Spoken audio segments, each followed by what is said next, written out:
What do insanely poor people buy that ordinary people know nothing about? Powdered milk. I once worked in a call center and an old lady called almost in tears that cable went up by $1.50. Her line that she repeated more than once was that she couldn't afford fresh milk and had to buy powdered milk, unless it's due to a lack of refrigeration available or some sort of allergy. Only the very poor would buy powdered over fresh milk. We drank powdered milk growing up. It was terrible. Sometimes my mom would mix a bit of cream and to make it taste better. It didn't work. Ugh. Thanks for bringing up this painful memory. I knew a guy that would go to a livestock feed store and buy antibiotics and some other meds there that were meant for farm animals when he got sick. There was another med he'd get at pet stores too. He'd just cut the pills into smaller pieces to try to guess what the proper mg amount was. It's apparently crazy cheap for certain meds and doesn't require a prescription or govt oversight like it would at a normal pharmacy. My parents would just get cheap antibiotics over the border in Mexico. That and roach poison and some other stuff like that we probably don't carry in the US. For a good reason. Growing up was interesting regarding money. My mom was a hoarder and I lived in a house with trash including animal waste everywhere with no heat or running hot water. I used to take jugs of water and put them on my front porch to warm up enough to bath with. The house was failing apart and the tub was actually sinking into the ground so we wouldn't use it, so I made a hole in the corner of my basement floor so it would drain. The worst was winter. The water never got warm because of the cold and my hair would be frozen since there was no heat. It took me a long time to figure out this wasn't normal. What made everything worse was she was abusive and made us poor with her spending. She made about $1,000 a week or more and would give it to charity so others saw her in a positive light. They didn't know about the house. Once she even won the lottery and got $82,000 and gave it all away. All I asked was for a trailer so we had someplace to get warm or shower, but she saw nothing wrong with our life. There would also be days she gave our food money away and I wouldn't be able to eat if there was no school. My mother is a B and we have no contact anymore. On the awesome side, I have 4 kids and a 3-level house with 4 bathrooms. Guess who showers all the time with hot water now? About a year ago, I was addicted to alcohol. 4,000 kilometers from home. Dropped out of school and living in my 20-year-old car. I got so used to eating microwaved potatoes that I considered walking into a 7/11 and pocketing a handful of mayo packets while pretending to buy a hot dog. A special treat. I grew up distinctly middle class and generally did not want for much. My recent experience has really put into perspective the difficulties experienced by people who are or have been in similar situations to myself, but bear the burden of direct responsibility to kids and family. Things have gotten a lot better since I've accepted the help of other people. Seriously, even relatively tiny gestures of kindness will go a long way with someone who is literally struggling for survival. Never underestimate the impact you can have upon another person's life. I'd probably be dead by now if it weren't for the unconditional love and support of friends, family, and random strangers. Instead, I'm 25, relatively healthy again, and back in school trying to finish off my engineering degree. If you've taken the time to read this, then thank you. It means a lot.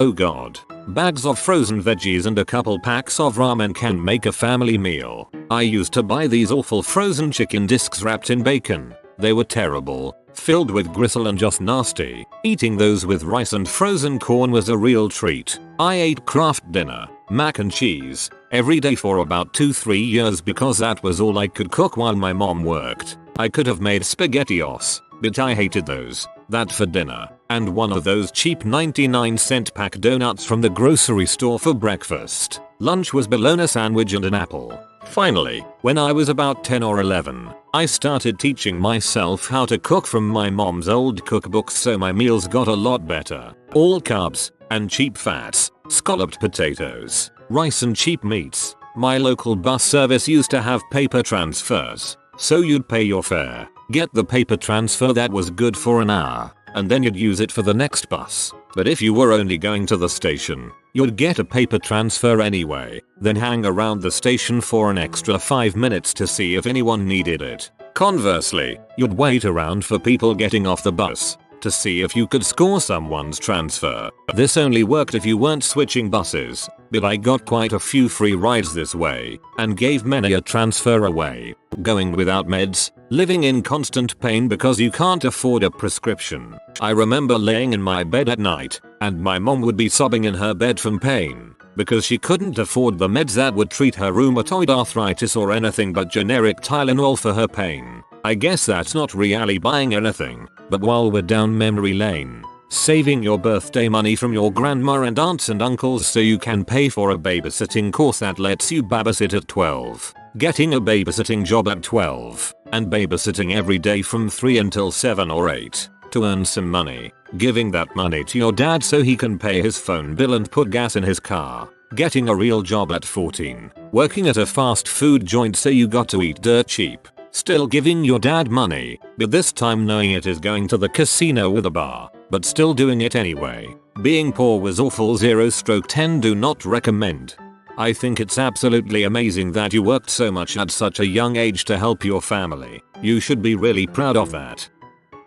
In university I used to buy 10-20 pounds bags of potatoes, freeze-dried chives, and gravy mix in bulk. Not the supermarket packs which are $1 for 2 cups of gravy, restaurant-sized packs that make 8 liters. That was often dinner, usually at the end of the month when money got tight. Sometimes I had even saved enough that I could have mashed potatoes made with some sort of dairy or bacon grease. I also had a cheap tub of protein powder for weightlifters. It was gross, but I would blend it up, usually with water, hold my nose and gulp it down. It was actual protein, and slightly more healthy than a week-long diet of potatoes.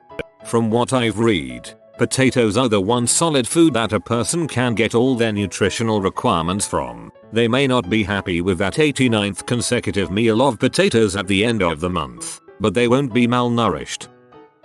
Rotten bananas, stale bread, grey meat, and anything else the grocery is about to toss in the garbage. Giant bags of rice, beans, grain, or flour, canned vegetables, dried milk.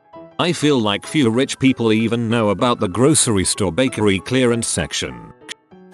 You can get new car parts from the junkyard for virtually nothing, with added discounts if you remove them from the junkers yourself. I had a 12-year-old car in college, and when it blew a tire, I went to the junkyard and found a decent set of tires. Bought all four for $70, which reduced my food budget to $16 for the next 2 weeks. Some lady in the grocery store saw me with a calculator trying to figure out how much ramen I could buy with $16 and handed me a $20. It made me cry. I'm glad I'm not poor anymore. But I'll always remember that lady. And for those of you talking about how much ramen $16 can buy, let the record show I was probably buying other necessities like tampons or flour or something.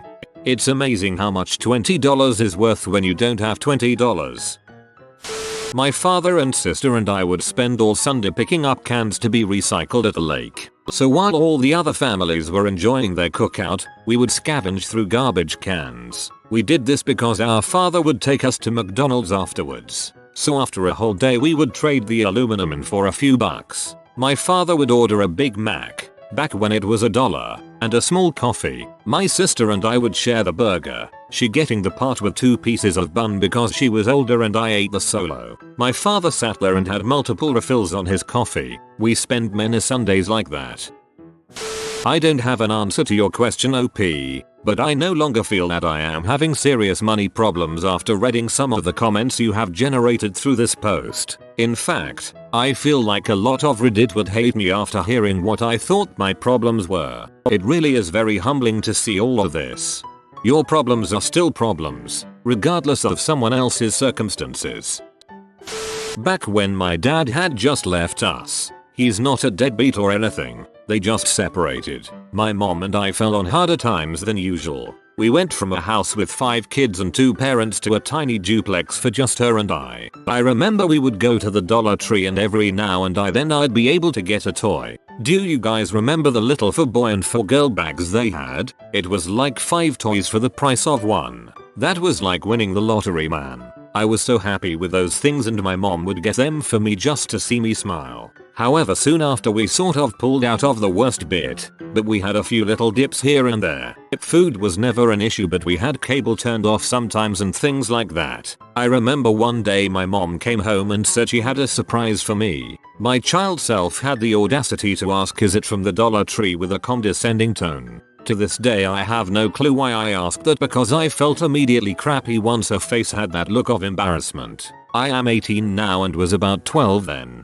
I've since said sorry and she had no clue why I cried saying it. People, take what your parents give you and thank them for every little gift. They love it and they might not have the money, but they're sure as heck going to find a way to give you the world the best way that they can. Oh man, I actually teared up reading that, imagining your mum's face falling and the guilt you must have felt as soon as you finished saying it. There's some hard stuff to read in here, but that really got me. Having worked in a dollar store. 1. Dollar store steaks. Seriously, steaks for $1? If that doesn't sound sketchy, I don't know what does. 2. This is also a Hispanic thing I noticed. Fabuloso. That stuff cleans everything. I had no clue what it was till I grabbed a busted bottle to clean the bathroom one day. 3. You get real used to pasta and rice also. They are cheap and can be bought in bunches.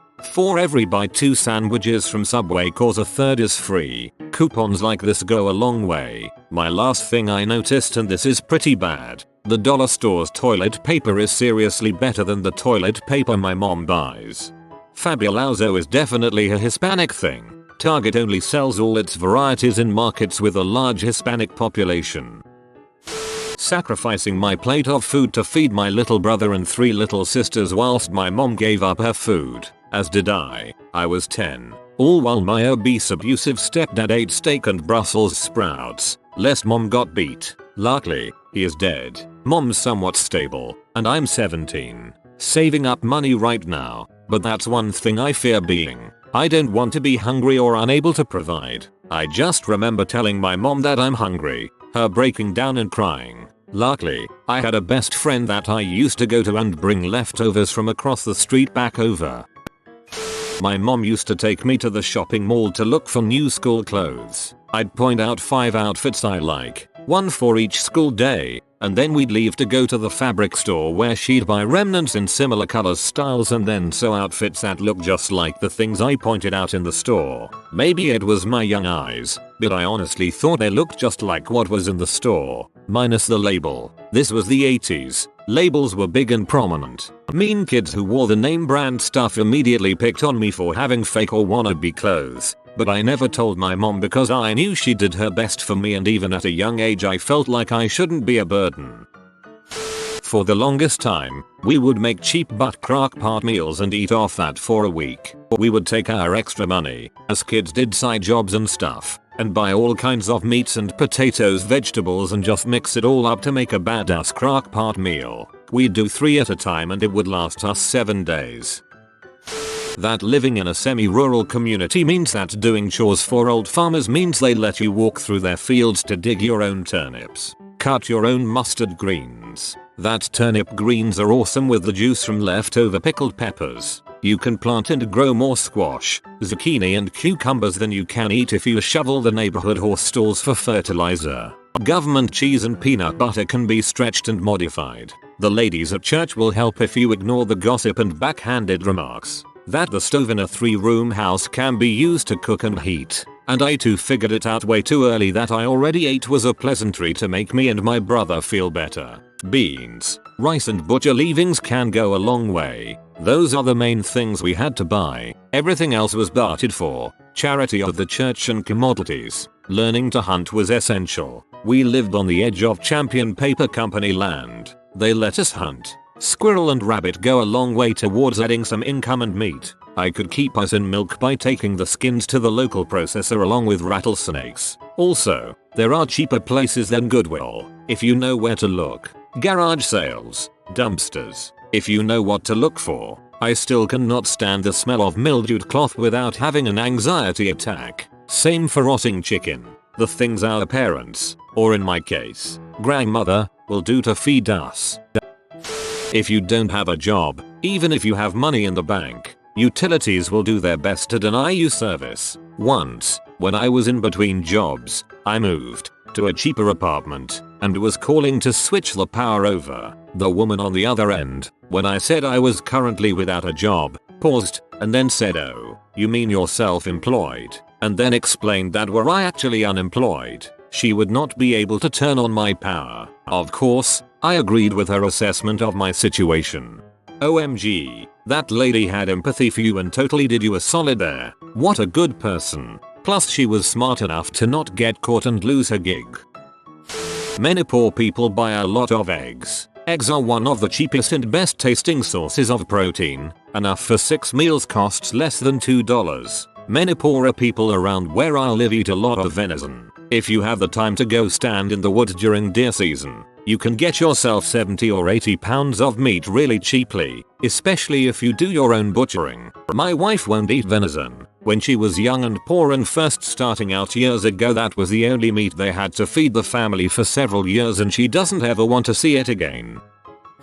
Grew up poor here. Here are some things I noticed. Growing up, we were never allowed to buy individual servings of things. I still feel guilty every time I buy my toddler individually packaged yogurts, cheese strings, etc. Fruit. Buying fruit was a special occasion. Underwear and socks at the thrift store. I don't think my parents bought these, but a lot of my lower income clients buy them. I used to think, wow, who buys underwear at a thrift store? Yup, some people don't really have any other choice. At least for Latinos, tortillas. Sometimes you wouldn't even have anything to put on them, but you could butter on them or salt and just eat them like that to fill up your stomach. Formula. I once saw my neighbor feed her infant child with rice water because they couldn't afford formula. Bulk beans. I live in Utah and my brother-in-law recently bought 10-gallon drum of dry beans from the Mormon community store. He's not even poor, he just said he saw it. Remembered his mom used to buy those growing up and then couldn't resist.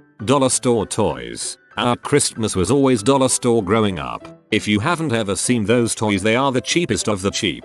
Fake Barbies that reek of overprocessed plastic and break after a week. Great question. I'm poor right now and have a 3-year-old daughter and a loving wife. I try to stay as frugal as possible, and my wife is even better. Twice a week she goes to the food pantry to get a whole bunch of stuff. Anything we don't use we donate. After coming back she'll spend around $30-40 on vegetables and meats per week. And she can make it last. She grew up in Mexico with very little money and always had to feed 5-6 people on $30 a week. Best enchiladas I've ever had. I'll go ahead and put my answer. Cheap meat. You don't know how bad Spam and Vienna weenies taste till you have them for breakfast, lunch, afternoon snack, and dinner. I wouldn't want it all the time, but I like Spam and Vienna sausages. Not buying but stealing rolls of toilet paper from public restrooms and stocking up on paper towels from the same place. This was all in undergrad. My roommate and I would also shower at the university gym, so free memberships to keep our water bill down.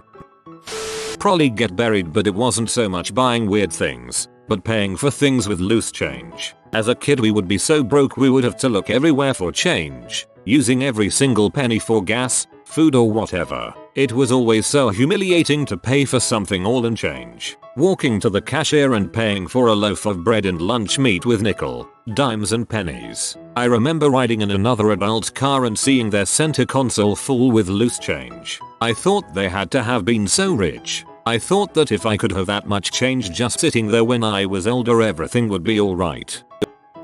Can I just say, Starbucks throws out individually wrapped sandwiches and whatnot. You'd have to live near one and dig through some truly foul trash, but it'll be good and clean. I just learned this from a teenage burglar a couple years ago. Baseball caps with a completely straight brim and the sticker still on it were made popular because inner city kids wanted to prove they could afford brand new name brand things. It's kind of sad that's how some trends start. I was a burglary detective at the time. The kid was 18 at the time. He was stealing to buy shoes. We found over 20 new pairs when we searched his apartment. Poverty made this person what he was. I was sad to see it. He did 2 years in jail. Then he got out and started back up again doing the same thing. Now he's going back. I'm imagining this kid breaking into your house, and you make him a cup of cocoa and ask for his life story.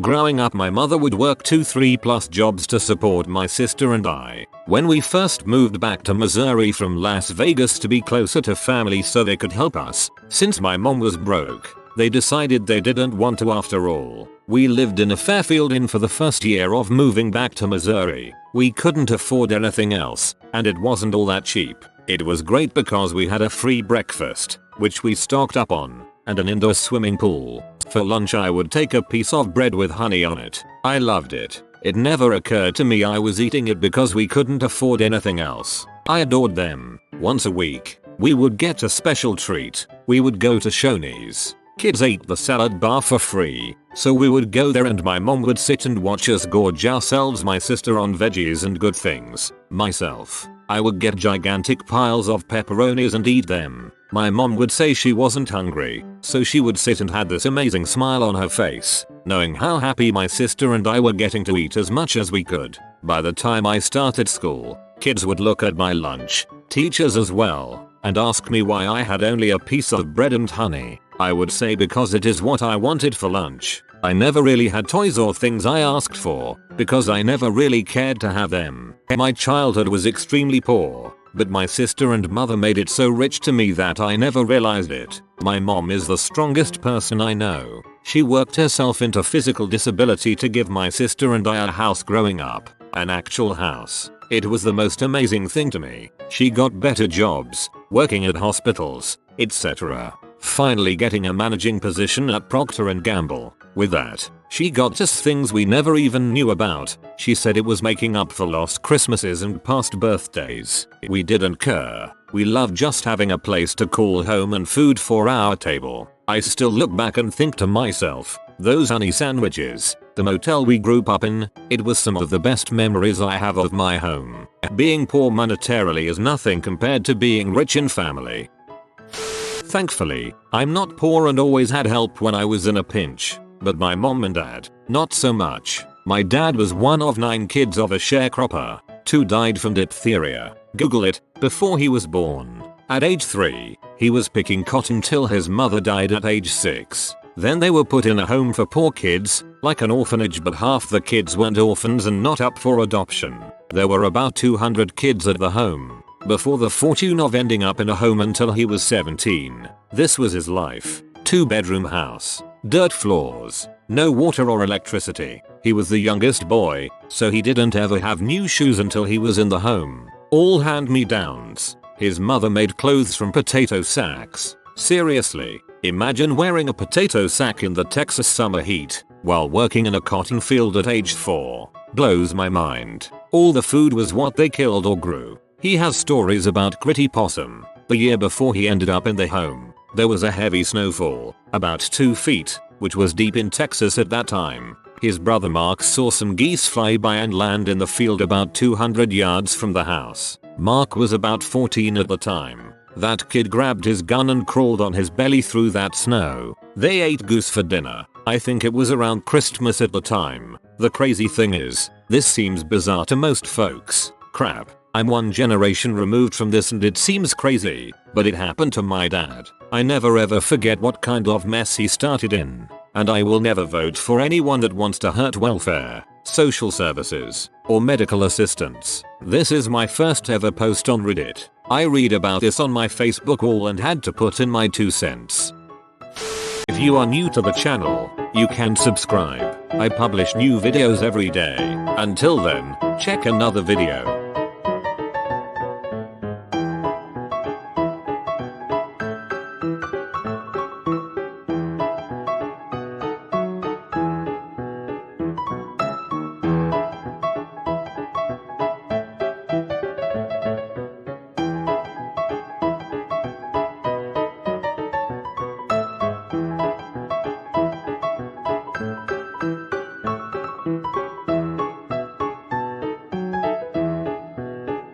Bye for now.